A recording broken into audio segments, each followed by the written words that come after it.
Don't know if you all know that for many thousands of years the Dharma was carried in the lineage of monastics, through monastics, those that were ordained,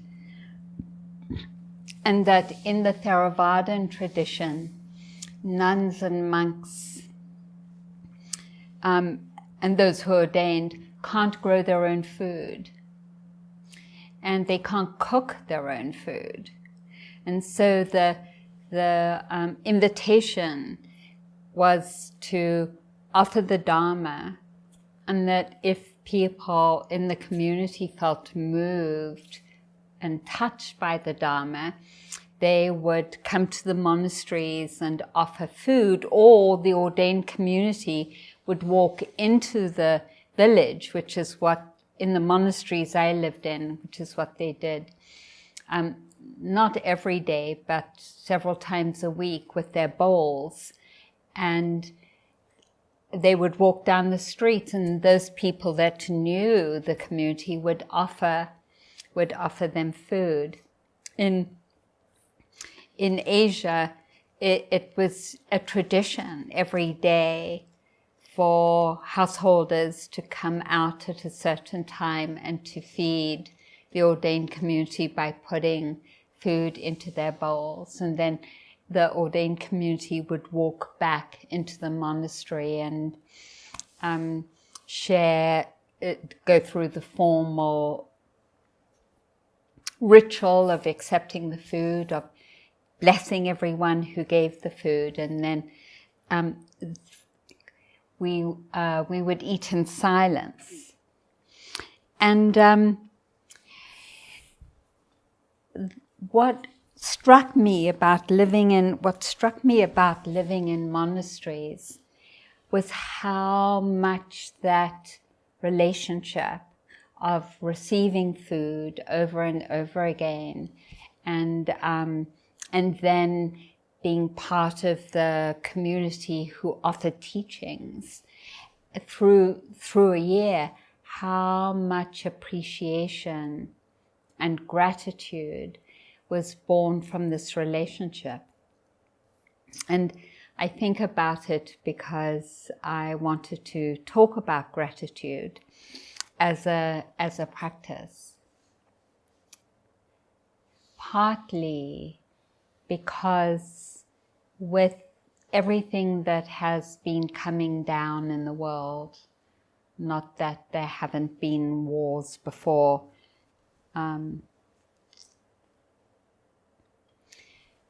but the continuity of war and shootings and mass murders invites us to keep finding a balance in our lives of resilience and of open-heartedness, and to challenge what can often happen, which is to feel weighted down or overwhelmed or depressed or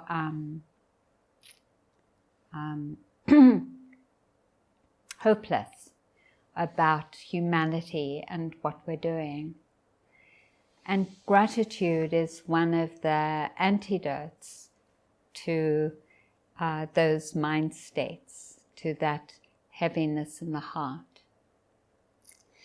Because it turns to our capacity to not only hold what is difficult, to not only hold what is filled with suffering, at the same time to hold in the breadth of our heart what is also beautiful, what we appreciate and what we're grateful for.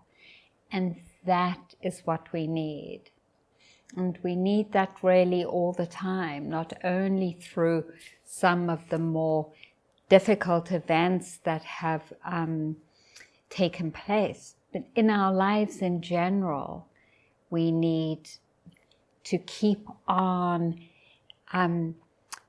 discerning what is going to support the resilience of what's going to open my heart and enable me to navigate the challenges in my life and in my relationships and in this world in a way where I don't end up defended and cynical or disengaged and shut down.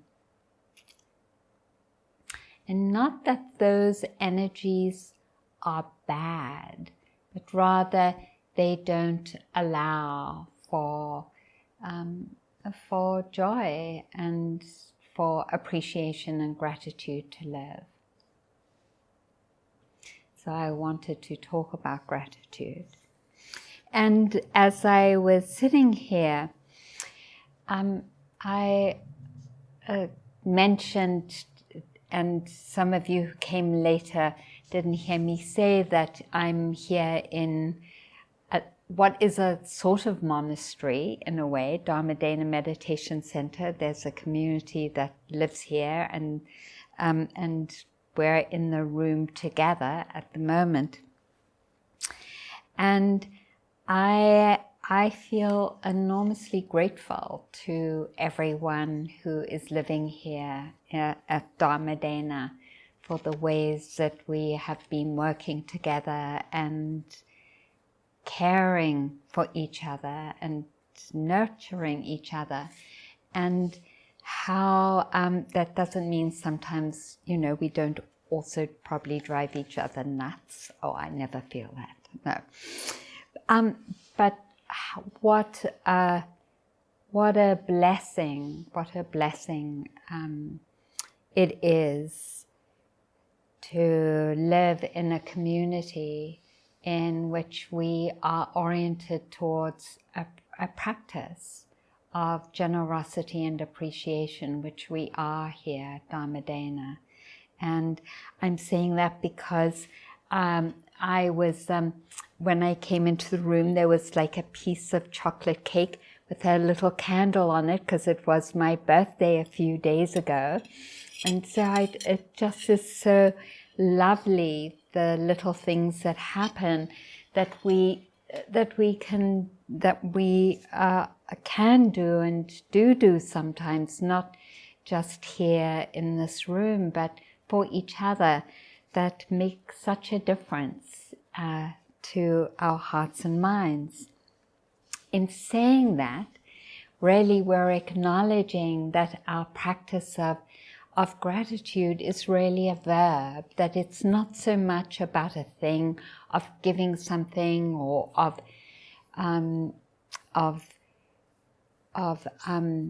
receiving it, though that's part of it, but a way of living that continues to lift up what is generous and what is beautiful, what can be appreciated. It is like an incredibly beautiful training to notice, and it doesn't mean that it has to be special. So in the sense of like out of the ordinary, I remember when I was at Plum Village and Thich Nhat Hanh was talking about gratitude. It was in one of the 3-month retreats, and he said, you might not realize it, but for those of you who are younger than I am, I notice that many of you have your own teeth. And I wonder if you are grateful for having your own teeth, because I don't. And that turning towards what can be unnoticed and can become a lifting in the heart of an appreciation that some of us have our own teeth. Not all of us, but some of us have our own teeth. And what a blessing that is. And that when we brush our teeth, to take a moment to talk to our teeth, to appreciate them. I explored with the manager here, Alexi, a cupboard that we hadn't gone into hadn't gone into for ages, and there was a bag of Ruth's things, and in it was a folder of one of her Dharma talks or notes for a Dharma talk. And there was a note that she offered, I think to herself, where she spoke to her body and said, "Thank you, body. Thank you for caring for me and taking such good care of me, even in the places that aren't working so well. And I want to let you know," I'm lipping because that isn't exactly what her words were. "I want to let you know how grateful I am to you for housing me through all these challenges, and also what has been lovely and delightful." And there's something about that intimacy, that recognition of I'm entering into a relationship with you. I'm turning towards you, which is what we were doing in our meditation. I'm turning towards you and I'm saying, thank you. Thank you for carrying me and housing me. And I want you to know I wish you wishes of well-being and gratitude. That is in the mind that is fully awakened all the time, that relatedness, where there is no separation between anything, our bodies, ourselves, our thoughts, ourselves, other people and ourselves, plants and ourselves, animals and ourselves. So there's a teacher called Dharma that some of you might have heard of, who was one of those rare beings, who was an arahant, who was fully awakened. Some of the Western teachers practiced with her. And it's said that whenever you came into her space, she lived in 2 rooms with her daughter and her grandson in Bangladesh. She would take you and put her hands on your head, and through her hands and her heart bless you. That wish to bless, to give thanks to this other being, to offer good wishes to, as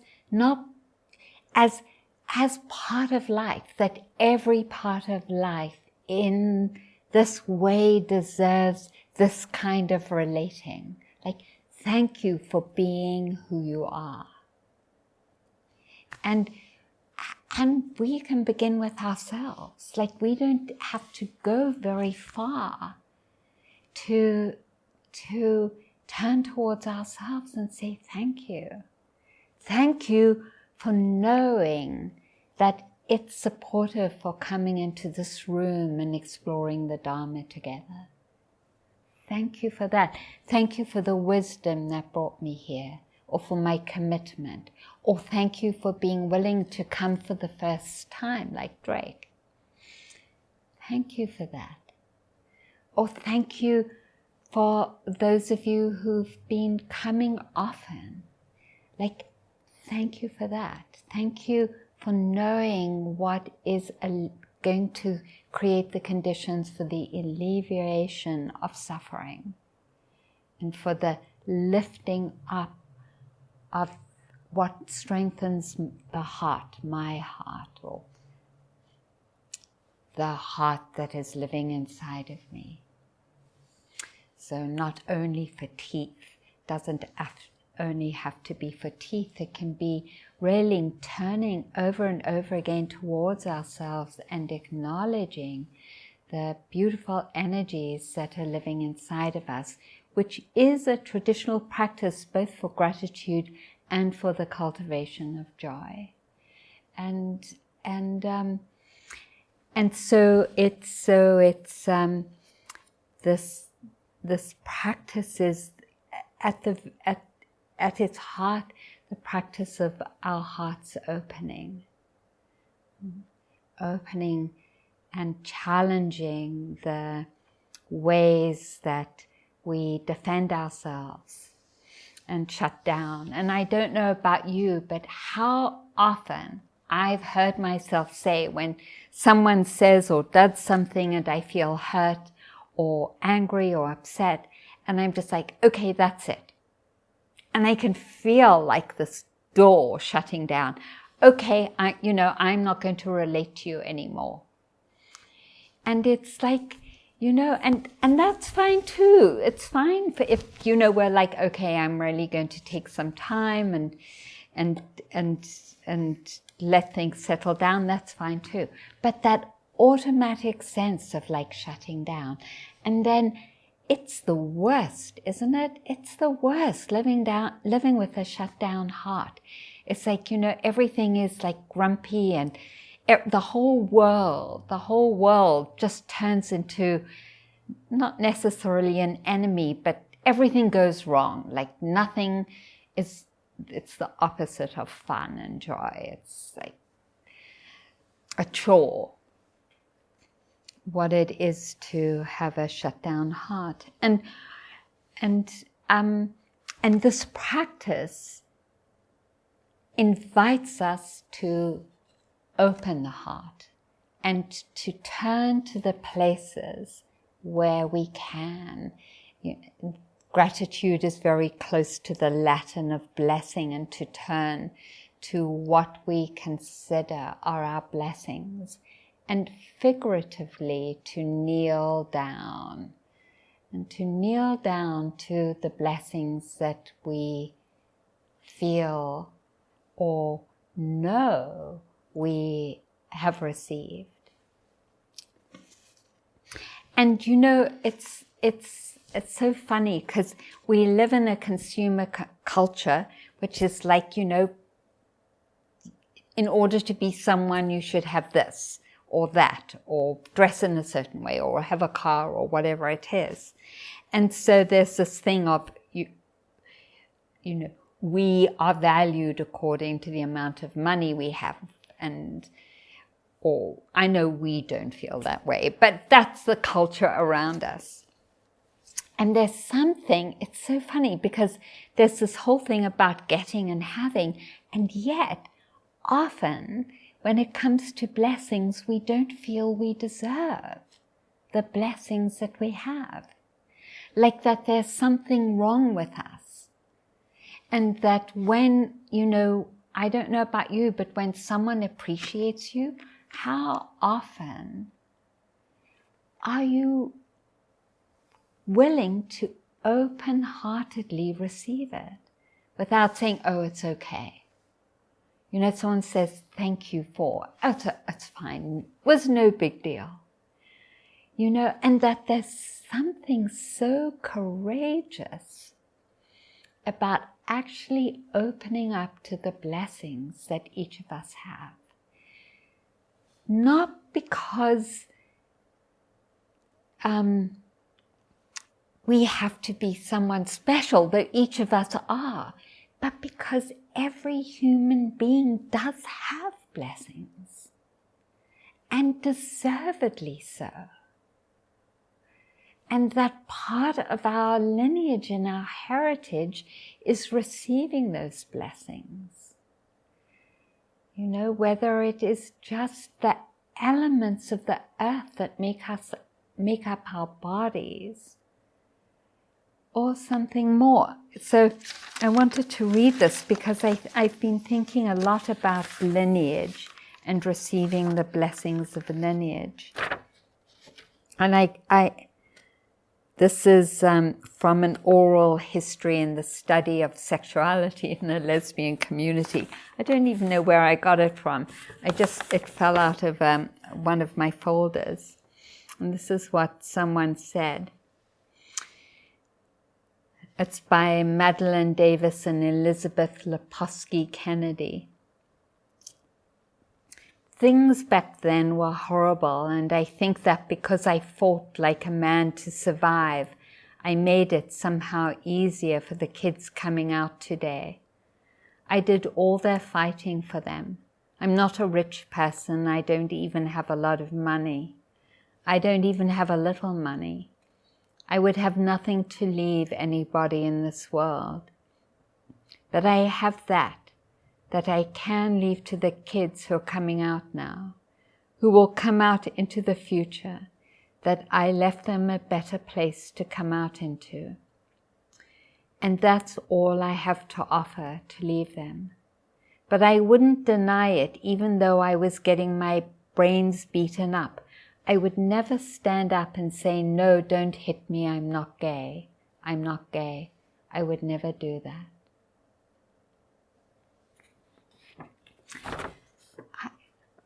Thinking of blessings, I feel so deeply appreciative to all those who came before us, that created the conditions that we've inherited now. And in all ways, on my birthday we were talking about, what have we appreciated, and just that early literature that gave me a language to talk about loving another woman. Like, I slept with my high school girlfriends but had no language in the 60s in London for what I was doing. And I couldn't understand why I kept falling in love with my girlfriends and they would fall in love with their boyfriends, And it just was like those early books that named what was happening, they made such a difference to me. And I feel so appreciative of all those that came in front of us and before us, that created the conditions for the environment we have now. And I know that it's one step forward and two back, because now we're fighting all this transphobia again and homophobia again. So it's not like the struggle has ended. That struggle for equity, it seems like it's ongoing. That respect, structural respect and access to resources and power. And we have a beautiful lineage. And I give so much thanks to that.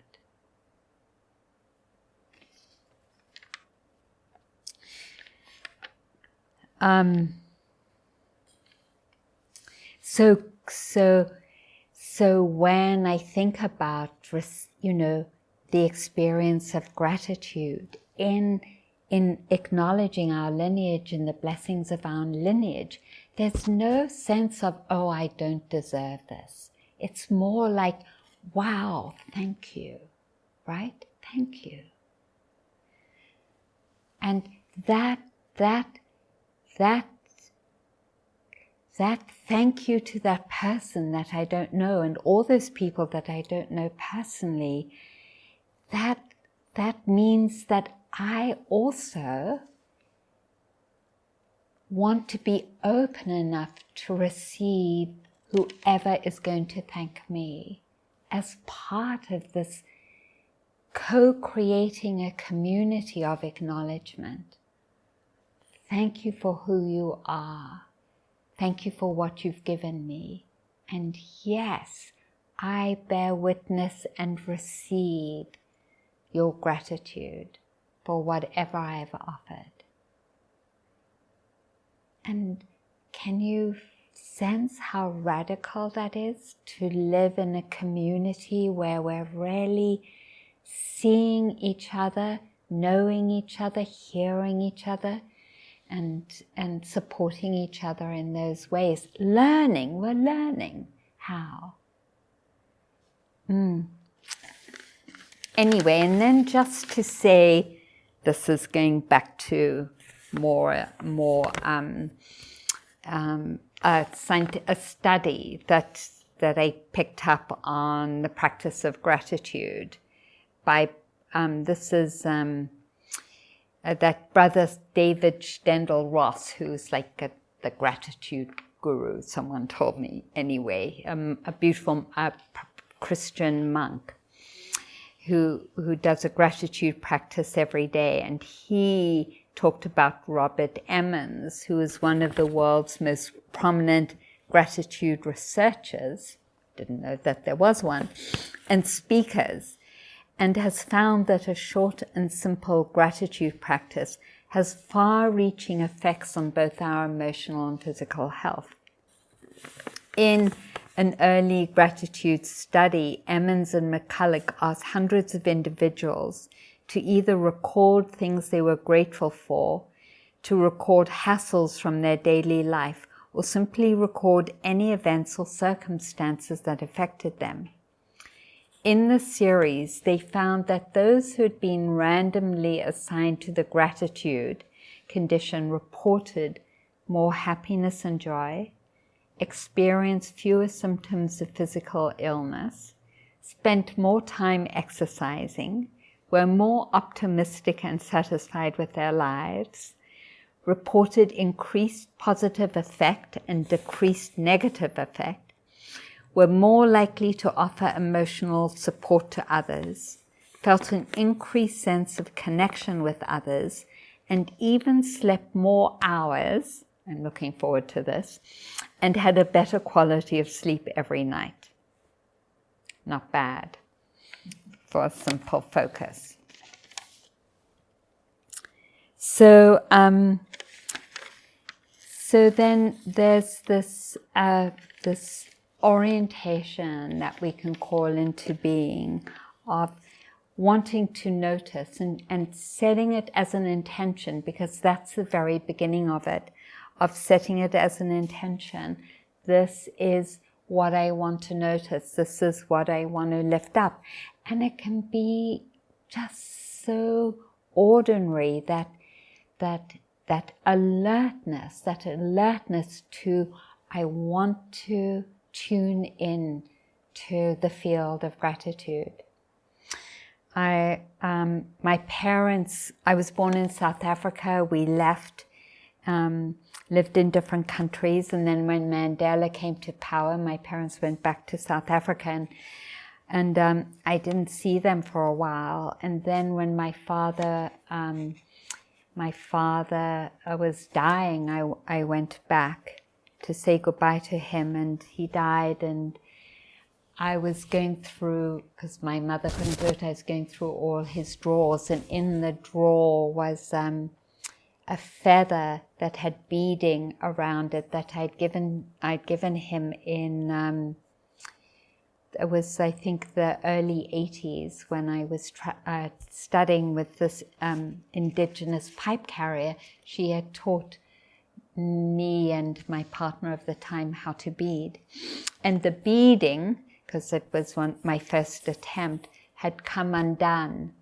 And my parents were somewhat perfectionist in their, what can I say, in what they kept and what they didn't keep. They had beautiful artwork everywhere and so on. But my father had kept this beaded feather that was unraveled in his drawer for like 25 years. And I saw in that, I saw the gratitude that he felt that I'd given him this beaded feather. And that not missing something that you can so easily gloss over, right? Oh, it's just something I gave him. That moment, because of the orientation to gratitude, you say, oh, here's this moment of a heart touching a heart. Even in a relationship that was so complex, that moment lives, of this, him keeping that old unraveled beaded feather, and my seeing it and packing up his things after he died and feeling that love. So it's so deep how the practice can transform our relationships through that attentiveness. And willingness to stand in the field of blessings and appreciation. This is I want to leave some time for questions and answers, but this is what Thich Nhat Hanh said, this was his gratitude practice: Mother Earth, I am in you. I am dying and reborn every minute.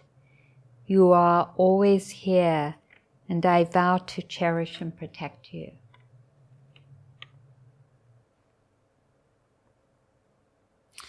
I vow with gratitude to embody your wondrous spirit. I vow to follow you in footsteps of those who have gone before me. And maybe that's a little separate. Those were two different gratitude practices. It's so beautiful. And then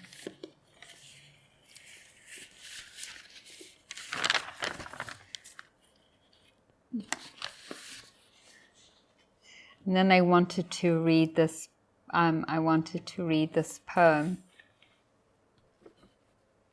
This is from Alison Luterman. At the corner store. He was a new old man behind the counter, skinny, brown, and eager. He greeted me like a long-lost daughter, as if we both came from the same world, someplace warmer and more gracious than this cold city. I was thirsty and alone, sick at heart, grief-soiled, and his face lit up as if I were his prodigal daughter, returning, coming back to the freezer bins in front of the register, which were still and always filled with the same old cable car ice cream sandwiches and cheap frozen greens. Back to the knobs of beef and packages of hot dogs, these familiar shelves strung with potato chips and corn chips, stacked up beer boxes and immortal Jim Beam. I lumbered to the case and brought my precious bottled water, and he returned my change, beaming, as if I were the bright new buds on the just bursting open cherry trees, as if I were everything beautiful struggling to grow, and he was blessing me as he handed me my dime over the counter and the plastic tub of red licorice whips. This man who didn't speak English beamed out love to me in the iron week after my mother's death, so that when I emerged from his store, my whole cockeyed life, what a beautiful failure, glowed gold like a sunset after rain. Frustrated city dogs were yelping in their yards, mad with passion behind their chain-link fence, and in the driveway of a peeling paint house, a woman and a girl danced to contagious reggae. Praise Allah, yeah, the Buddha, Kuan Yin, Jesus, Mary, and even jealous old Jehovah, for eyes, hands of the divine everywhere.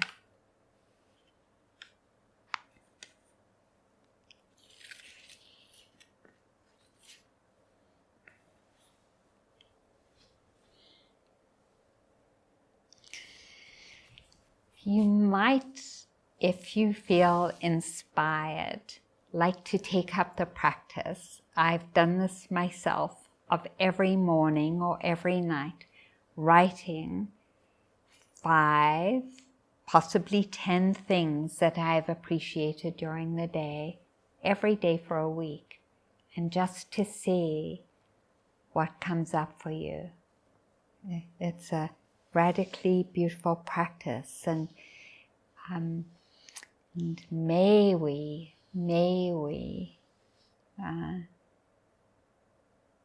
challenge and transform the relationship of attachment, of ownership, of inadequacy and insecurity. May that transform into the relationships of appreciation and blessing. May that practice support our awakening into a way of living and relating where that happens all the time. in relationship to everything, the awakened mind living in a field of appreciation and blessing.